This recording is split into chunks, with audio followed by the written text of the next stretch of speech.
Young men, you deserve to hear this. If there was one thing, one lesson I would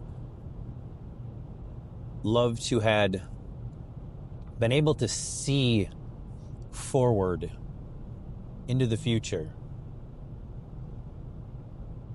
the one thing that would have been was to how important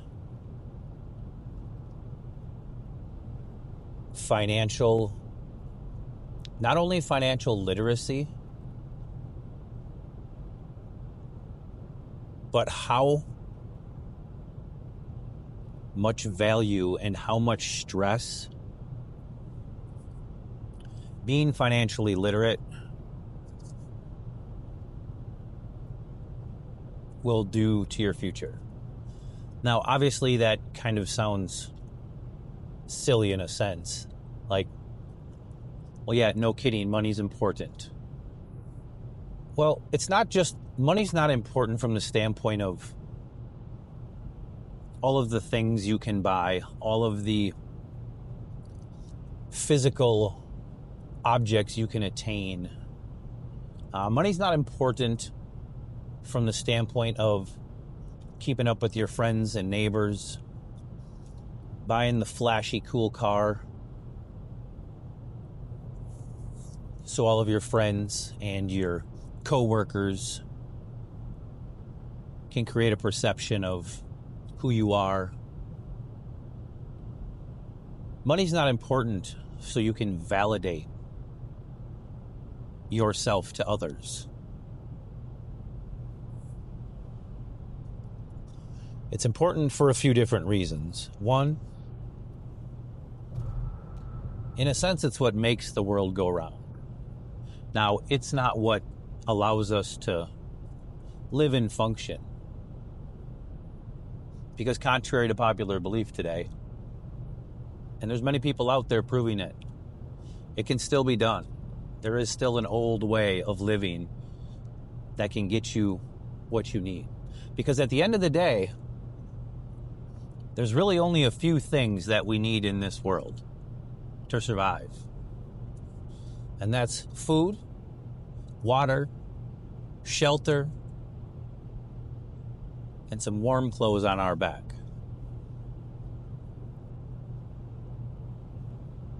The rest of it is just a facade that has been created by man.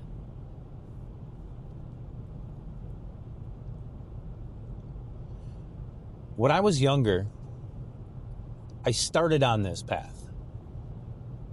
Now, I had a different outlook on it. I didn't quite know where I was going or what knowledge I had,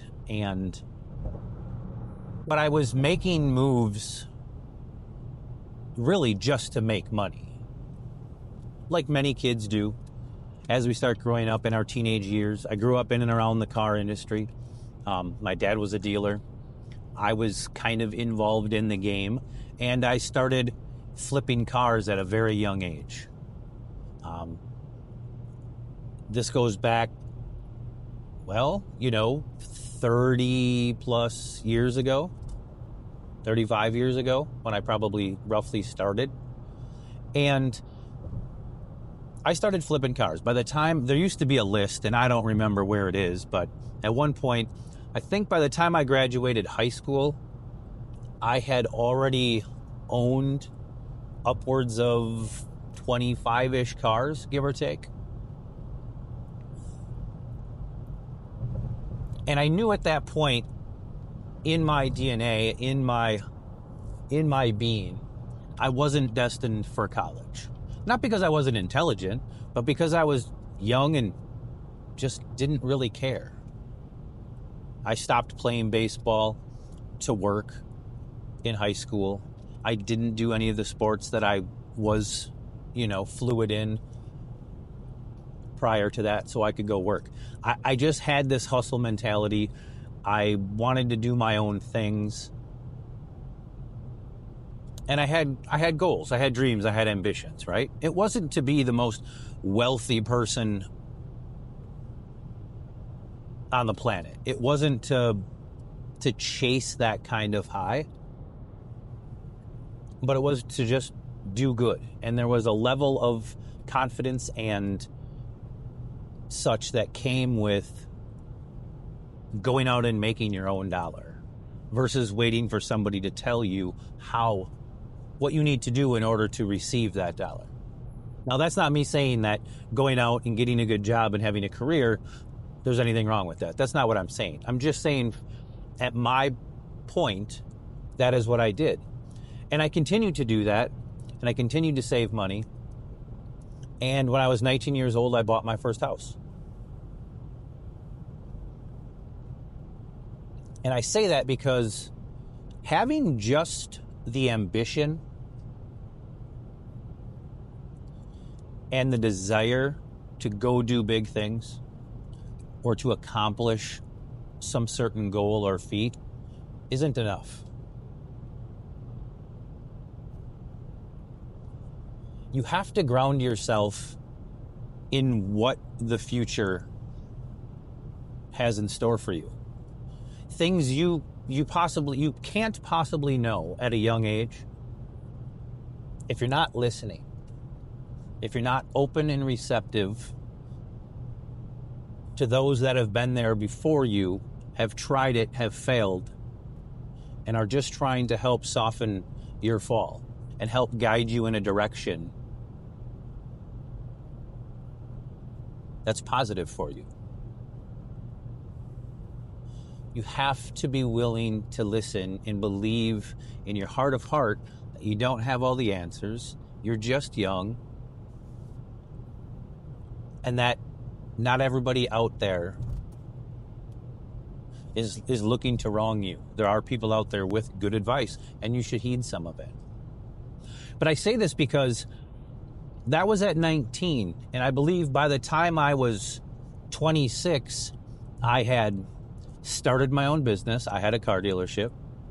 I had a commercial property. I had a home. I had a rental property.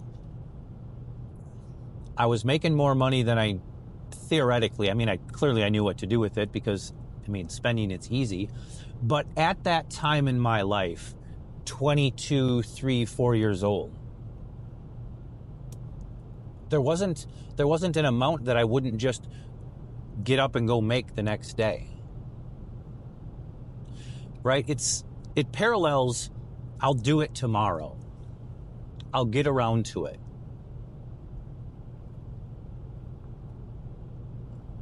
Which ultimately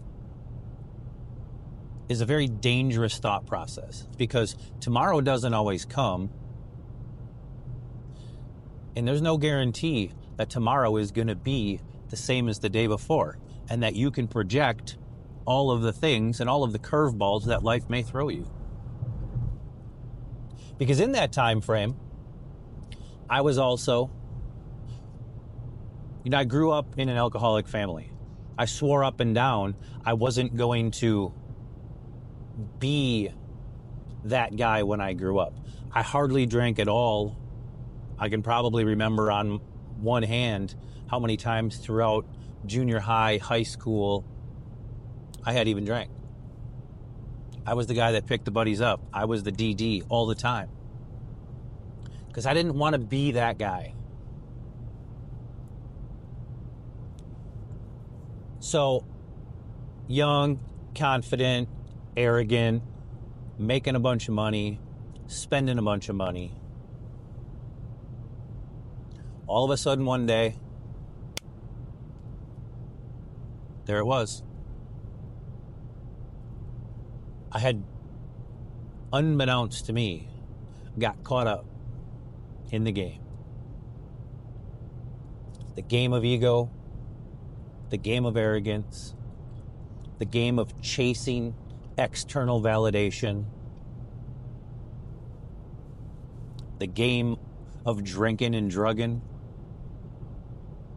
Because look at me. I'm hustling. I'm going to be somebody. I'm important. Just ask me. I'd have told you. And not in a cocky, arrogant manner necessarily, But I was doing and felt I was accomplishing things by the time I was 23, 4 years old that many people strive their whole lives to get to. But the lesson here is, just like many things in this world, it can be gone. You have to stay true to yourself. You have to lay guidelines, and you have to have a path that you're willing to become unwavered by. You have to protect your financial future. And again, that's not for the monetary gain. It's because it will allow you to live life in a stress-free manner, as stress-free as it can be, but in a much less stressful manner. Feel more secure. You will be able to provide and take care of your family better. You will be able to spend more quality time with them because you won't be freaking out and fretting about all of the things that life is putting on you. Now, that's not to say there's not going to be struggles, because there still will be. There's always going to be something. But in your mind, if you can stay true to making sure that you're building longevity rather than instant gratification, fame and fortune for a bunch of people that really probably don't give a shit about you anyways.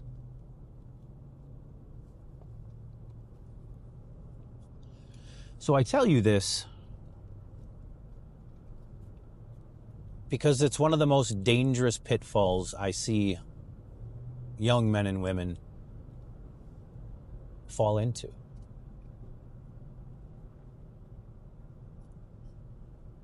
It's okay to listen to advice. It's okay to take guidance. There's a lot of experiences that come in this world that you never could imagine were coming.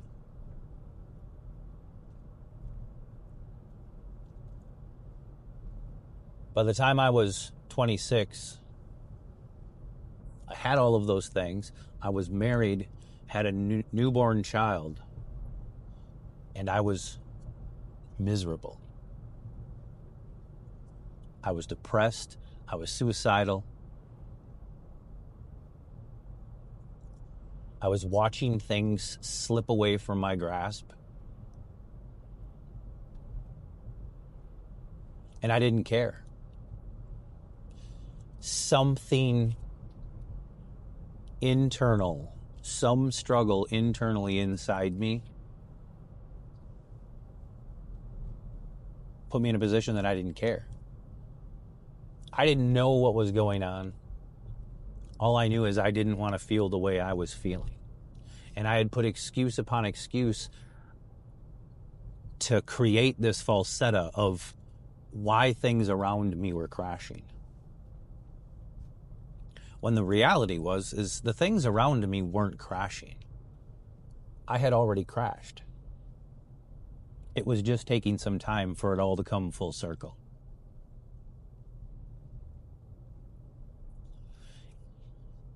And there's a lot of nuance to the reasons why.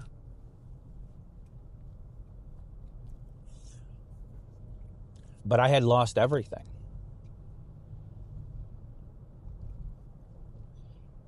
And I'm not saying that having a laid out plan and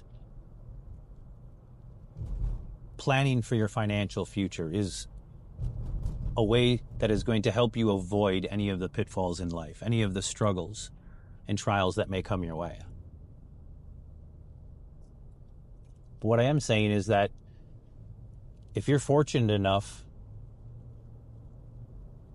to have the wisdom and the insight and somebody to listen to at a young age,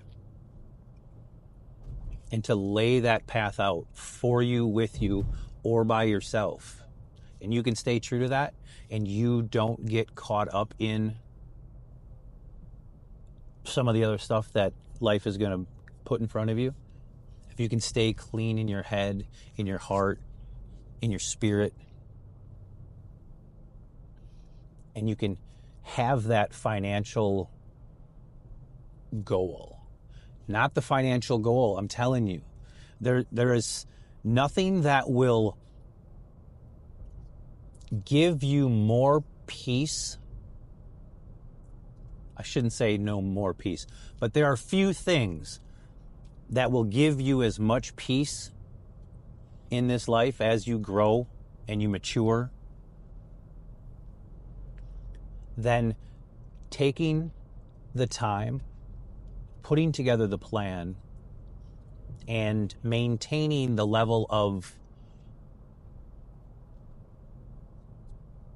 restriction that it's going to take in order to meet this. But having 6 months to a year's worth of income sitting in the bank in the event of an emergency, something that takes you from work, whatever the case might be, the level of peace that this will bring you throughout your life is second to none. The only thing that might give you more peace is being in a good position with your Creator and being good spiritually in your heart and in your mind. But outside of that, it's no secret that money makes the world go round, and it's what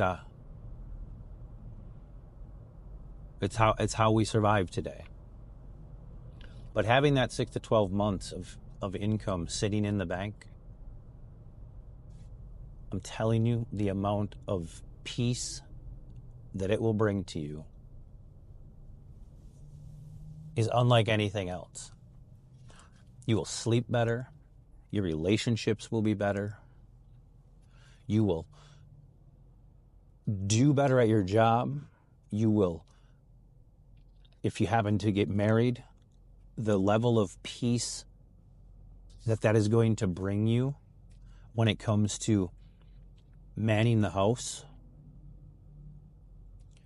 doing what we do as men, making sure we can take care of ours. That one thing will bring so much peace and clarity to your life that I challenge you to make it a goal and work for it.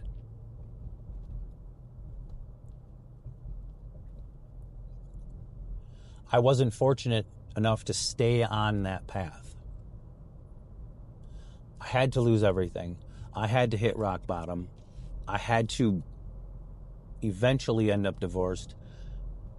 And not because I wasn't getting better, but because my actions had created so much collateral damage that I didn't have to mess up or do a whole lot at that point to make it seem like this really big deal because of prior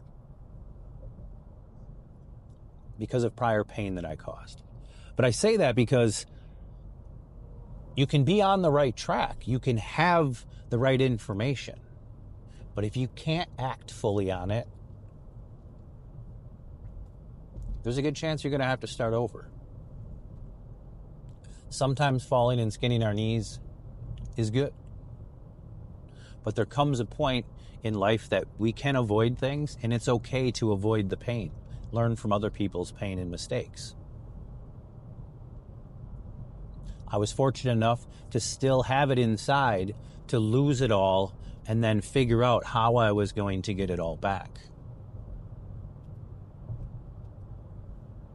But that didn't have to be the way it worked out.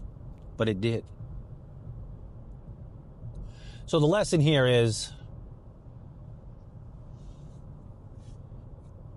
do today what others aren't willing to do, so tomorrow you can do what others aren't able to do. It doesn't have to be a lot, but build that cushion. That becomes life or death cushion. That's not, I found this fancy new car, or I got to tap this because I really want this new watch, and I'll replenish it and I'll put it back. No. This is life or death. I don't touch it money. Ever.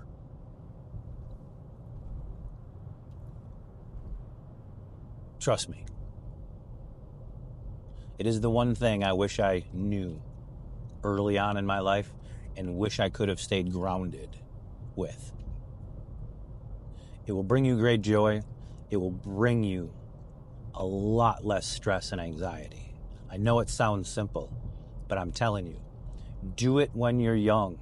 Do it when you have the ability to live on very little. Do it when you have the ability, before you have the pressures of a family and maintaining livelihood, not just for yourself anymore, but for others. Do it early. Stay true to it. And it will take you places in your mind, in your heart, and in your future that you can't even imagine. I hope this finds all of you doing well today. I appreciate each and every one of you. I look forward to reading the comments. Please let me know if you've got any questions. I'm always here to talk about things. And I'll see you guys tomorrow.